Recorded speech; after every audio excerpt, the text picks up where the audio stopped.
Ratchet and Clank was one of the biggest games on the PS2, and for a lot of people it's still a classic, but going back to it now, it doesn't feel exactly how you'd expect. So today, I went back and played the original Ratchet and Clank from 2002 to see, does it actually still hold up?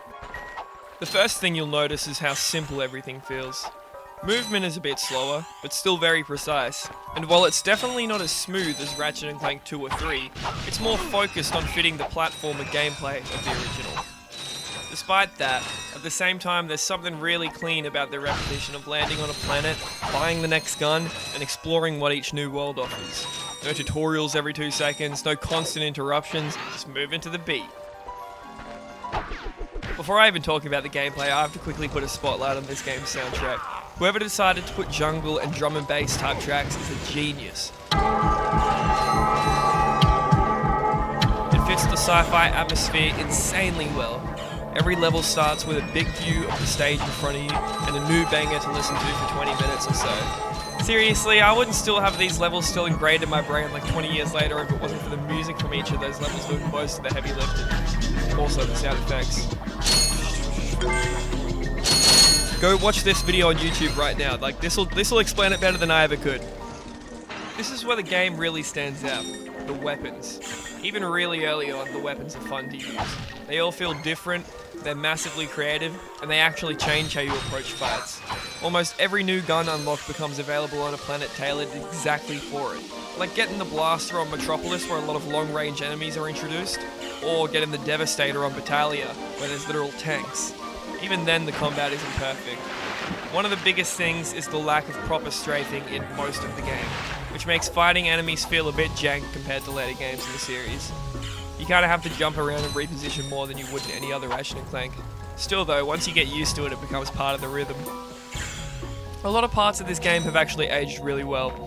The level design is still solid, with a good mix of platforming and combat. The platforming especially being close to the series' peak in this entry. And as I mentioned before, the music and the atmosphere still holds up a lot. The story is great too.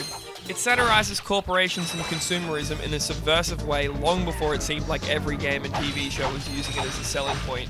In Ratchet, it's more subtle since it's still basically a kid's game, but it's undeniable regardless. I mean, the main villain is basically a seedy loan shark landlord type of guy, kinda like Frieza, and his goon that's helping him is a washed up celebrity that ends up selling decrotchizers in the sequel. And the humor's a big one too. It's more subtle and a bit edgier than the later games, which are more like Disney movies at this point. It gives the game a bit more personality than you probably expected. But there are definitely things that feel outdated. Having a max of only 4 points of health, while making the game harder, still feels a bit outdated, especially since they changed it immediately for the second and third games.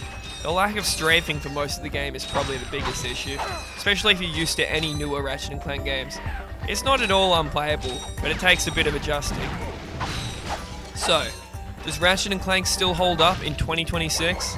I'd say, yeah, but with some caveats. If you've never played it before, it might feel a bit clunky at first, but if you give it some time, there's a really fun game there. And, if you played it years ago, it'll be like that Ratatouille gif. It's definitely a product of its time, but it's also easy to see why it became such a big series with such a banger of a first entry. Let me know what other PS2 or older games I should go back and look at next. Should I do Ratchet and Clank 2? Up your arsenal?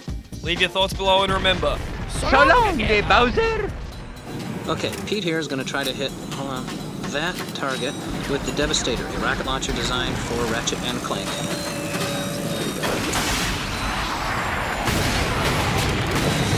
Oh, man! Oh.